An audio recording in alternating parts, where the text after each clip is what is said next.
it combats that resentment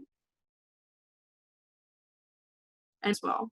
And then, when you see something that you admire in someone, try to learn from it.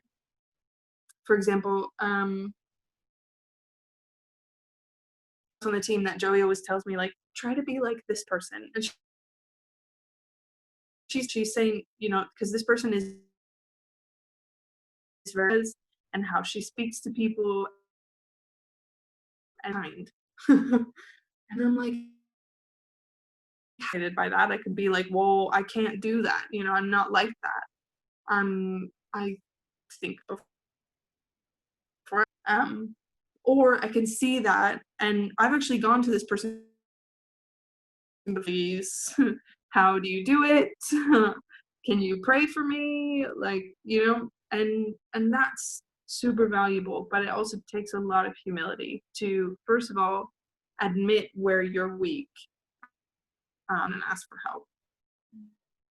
But it helps build that table of love. It helps build the trust between each other, and it helps build relationships. Maybe that person, well, she was always someone I was close to, but for example, let's say if it wasn't someone that I was super close to, that humility helps us relate better. It helps us build a personal relationship better than just working together in a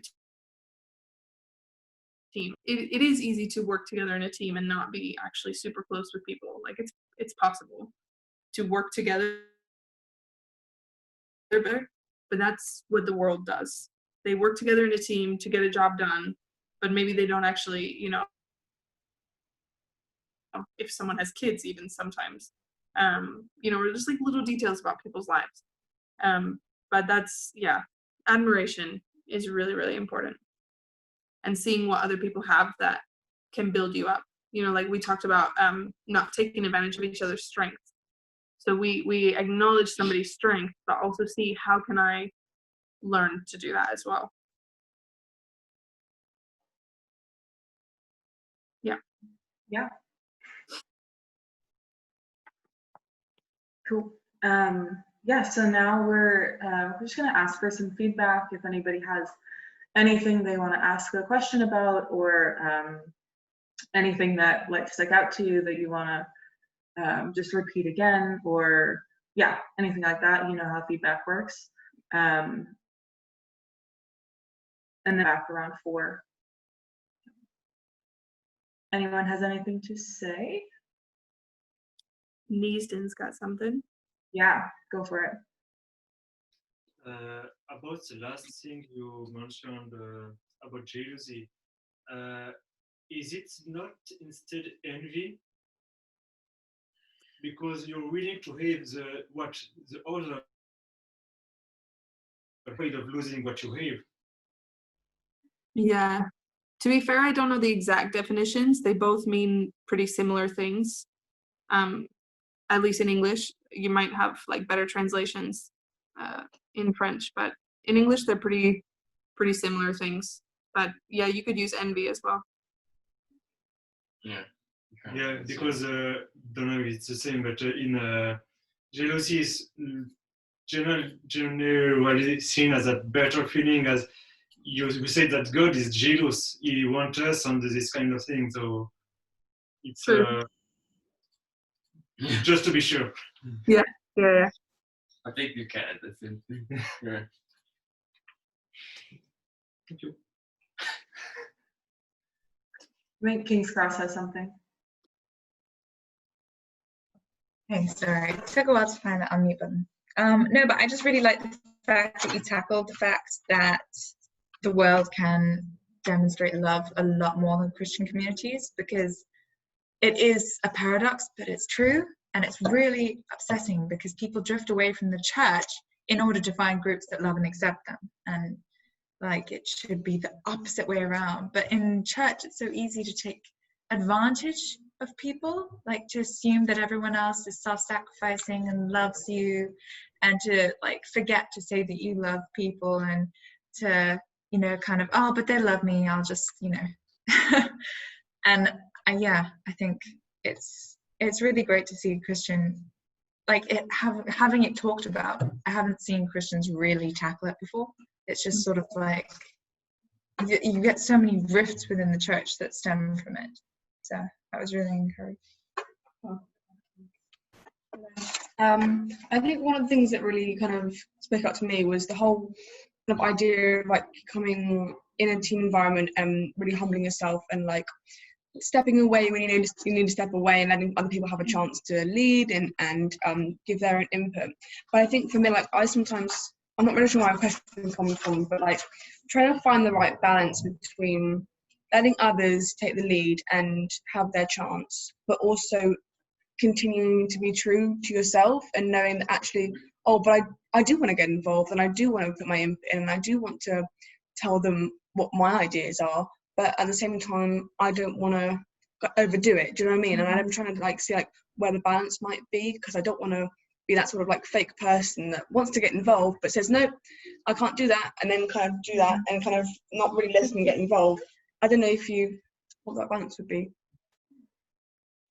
Yeah, I think it's just a lot about being humble in that sense, like being willing to speak up. You know, if you have good input, like please, you know, say what you know or your experience and stuff, but with the right heart attitude, not coming at it like, okay, well, I know everything about this and I'm going to tell you how we should do this.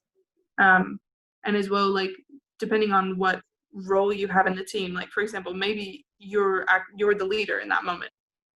You know, so at the end of the day, it is up to you to make decisions. Or maybe you're not the leader at the moment, you know, and then you can see the best time to give input as well. Like maybe it's not so productive when everyone's around to give a bunch of input because, you know, we need to honor the people that are in charge. But you can always go to the leader like separately and be like, hey, actually, I know a bit about this. Like, these are my ideas, blah, blah, blah. So I think it's just a lot about reading the situations and having the right heart, like not having false humility, which is something we all struggle with, and not having pride about it either. Yeah, and as well, like when we put ourselves out there, you know, if our heart is in the right place, like if we're not doing it correctly, like God will say something to us, you know. He acknowledges our motivation, and when we are trying to serve him, he will, you know, he'll come in and he'll say like, actually, you might be going a little bit too much in this, you know, and that's when you allow the Holy Spirit to like do his work.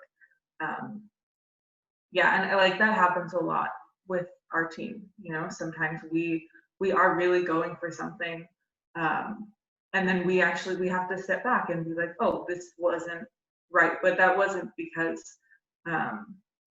you know, it's not because we weren't trying, but when we are trying, even if we're wrong, which we're almost always going to be wrong because we're human, and that, you know, that's why it requires humility, because then when the Holy Spirit comes in and says, hey, maybe like let's try it this way, or like let this person, you know, do this, or give them space and maybe step back, because I want them to grow in this season.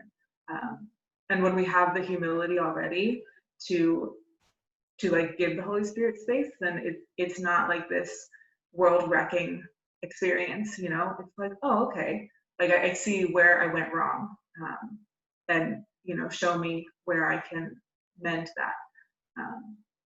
Yeah.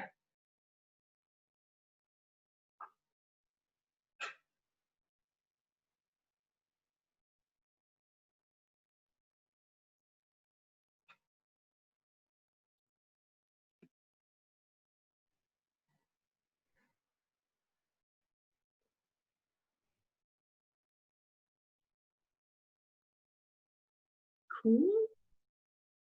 Yeah.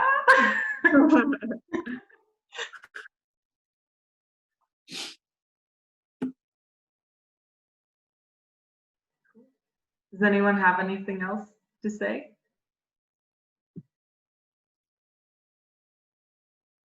Oh, Mariah does. Yeah, I guess just a final note. I thought it was really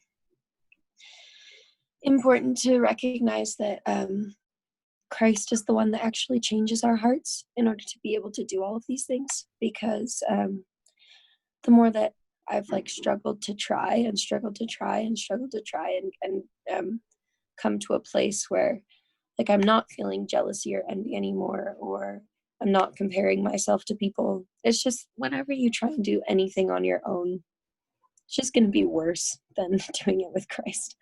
So, yeah, I'm glad that, yeah, it was a good reminder. Cool. Thank you.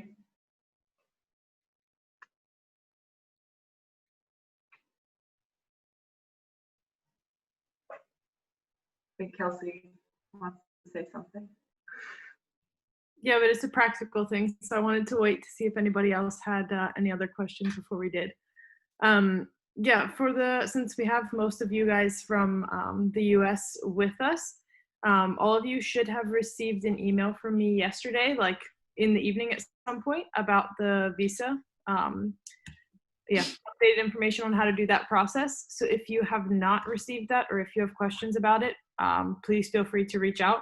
But since you're seeing us more regularly, I didn't know if you would be checking your email or not as frequently. So I just wanted to let you know the information that you need is in there. And if you haven't checked it yet, you should do that.